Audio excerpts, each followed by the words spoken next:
So today's piece is going to be a little bit more of a rant about newsletters than it is going to be a breakdown and if you should do it. Hopefully by the end you'll see you'll make a good decision on which direction you'll go. But I had put out a newsletter, and I've only done one newsletter, which makes me kind of late in the scene. I understand, since I'm on my third book. But it was just one of those things I just had a hard time building an audience at first for, and then I had a natural reluctance to it. So let's go ahead and let's go in and just break down what I've seen. So the first one I went to would have been Mailchimp. So Mailchimp is kind of the standard. It's everywhere.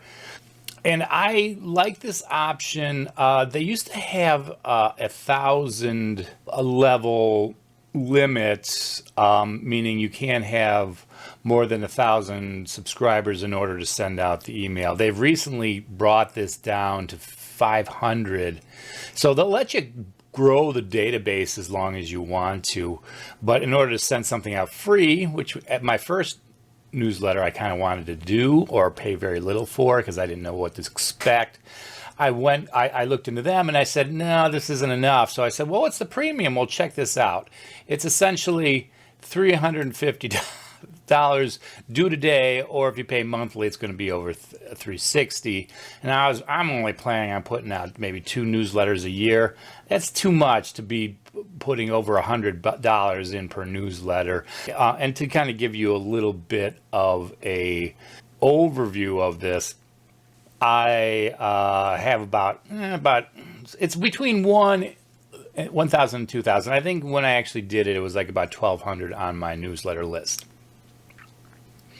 So for that little, I wanted to do that. And this is going to be a problem with most newsletter sites. Not only are they going to overcharge you for this, but as your readership grows, your subscriptions to the newsletter grows, they're going to want more, to the point where it's almost just not financially feasible unless you do a monthly or more newsletter.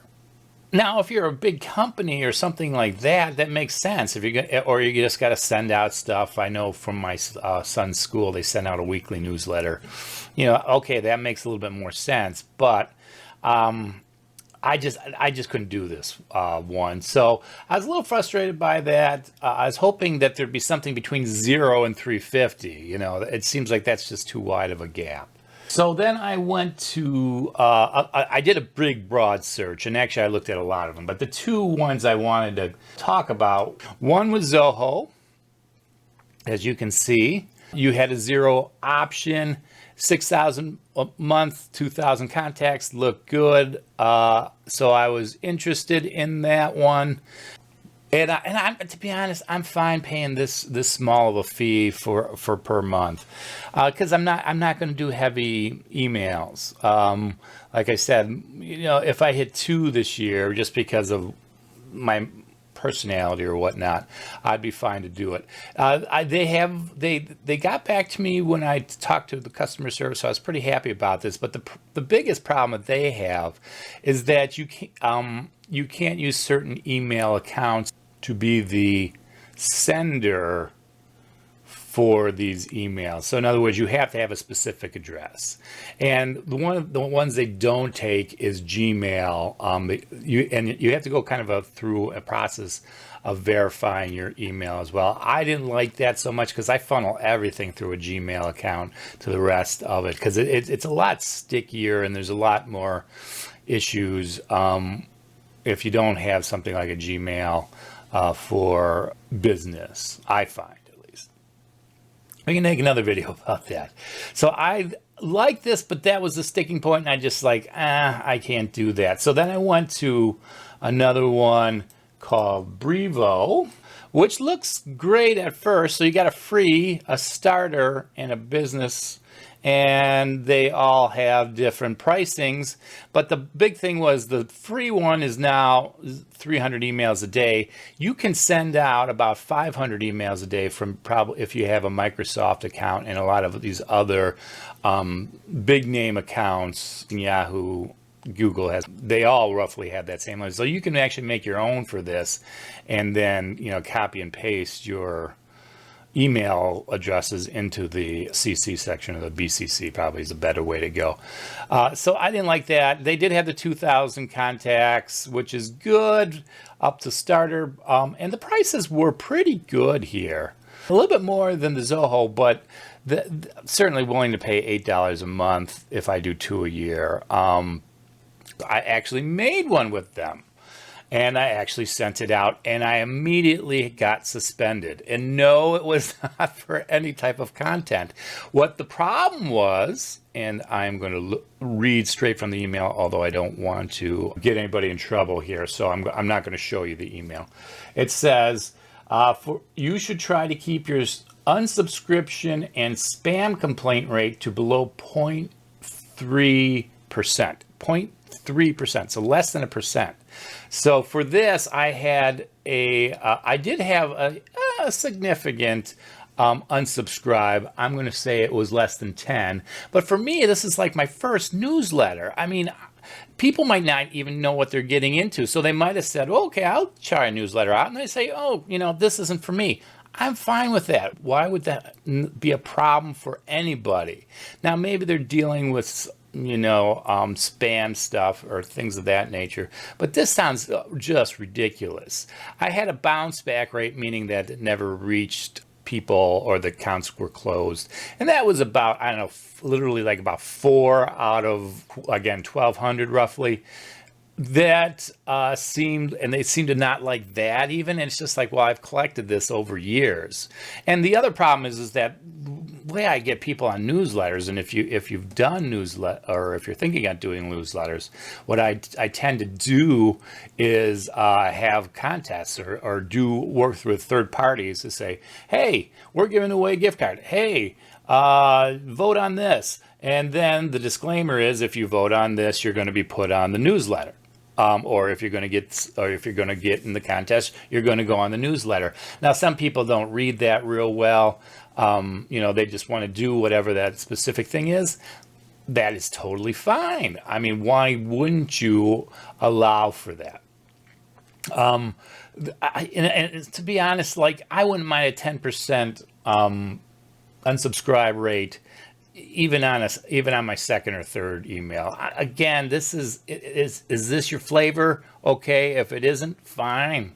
And my email was essentially, I gave away some free stuff. So I had some authors give away a short story and a little bit longer story. We also had some articles on how to get started writing, kind of like what I'm doing here. It went out to a group where I knew the people who are signing up for it were probably going to be very into middle grade. So I tried to keep my newsletter all middle grade authors. And so but that's still, again, at the same time, maybe there wasn't anything in there for them and they're just like, oh, not another newsletter. Well, so what? What's the big deal? What's the big deal? I have them cancel. I'm fine with them canceling. Before I wrap up, I did want to make one point, is that most of these newsletters do allow you to buy per letter. Now, it's not cheap. It's probably going to cost you about $30 to $100. Some of them even go above that. Breo and Zoho, I think, both allowed for that. So that's ultimately, that was kind of better than what they're offering me free anyways.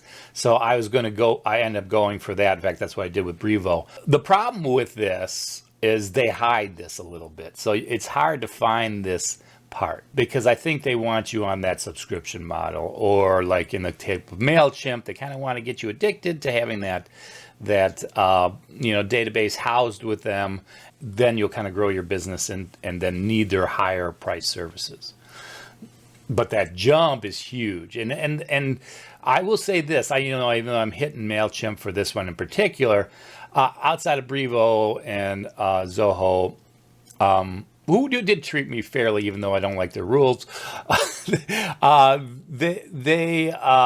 most of these guys do have a significant jump from 0 to the next one. Like, these guys might be, Breo and Zoho might be the cheapest. There's probably a couple around these prices, but most of them start at $15 and go up per month.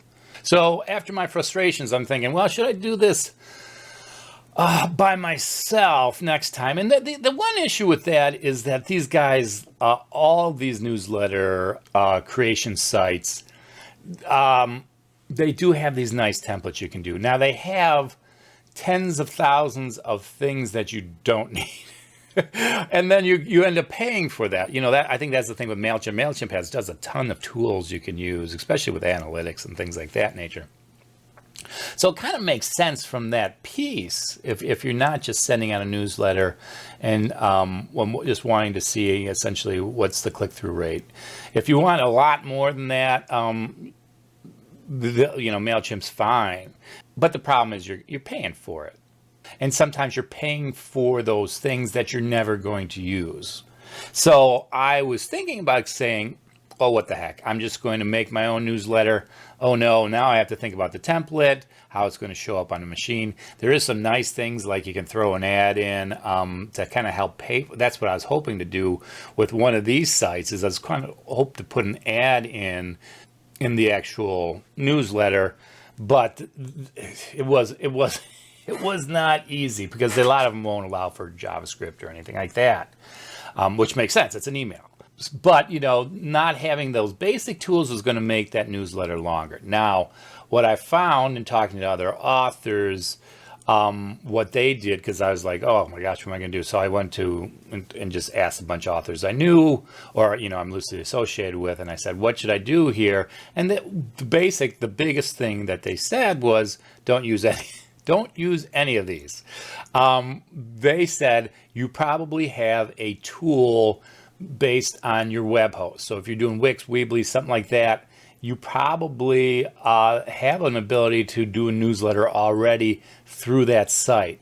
I'm looking at WordPress plugins right now to do something similar. Now you might be capped, and you might have to, again, pay a small fee, but these bigger sites seem to be made more for people want something with a ton of tools associated with that maybe a plugin won't have. But nonetheless, that'd be my suggestion to you, is if you don't have the email formatting skills to make your own, then go ahead and go to whoever's hosting your site, see what they can offer. And a lot of them will have it. And I kind of think of WordPress as kind of my web delivery system.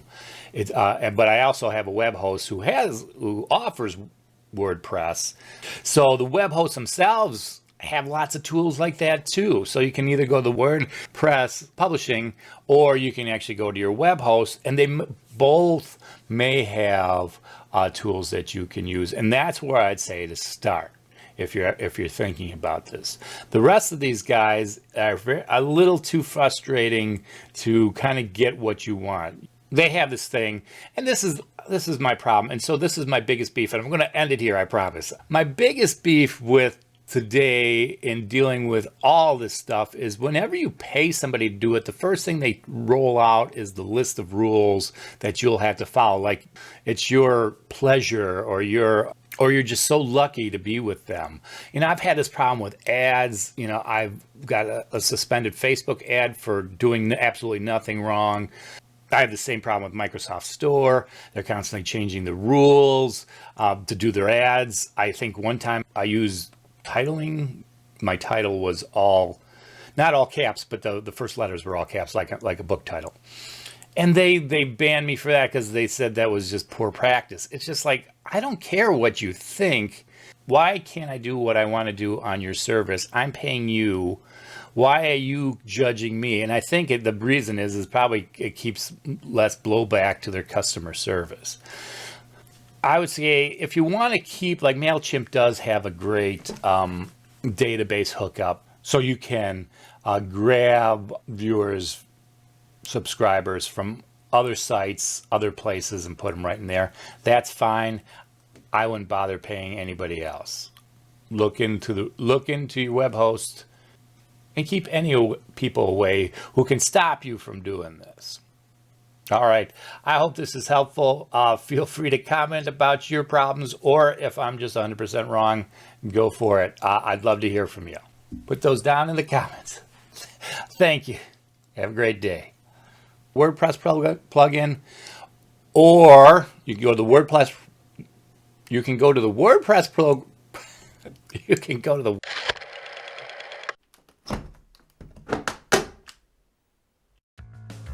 Thank you for watching. I'd like to make more of these, so if you would, give me a like, and even a subscription would be great. That'd help me out a ton. From time to time, we use Pixabay and Unsplash for images, and we'd like to thank them, and they're a great resource. Also, if you were thinking about making your own book and getting self-published, I'd drop the link down there in the comments. Hopefully it'll work out, and you can tell me how it goes. Thanks. Bye.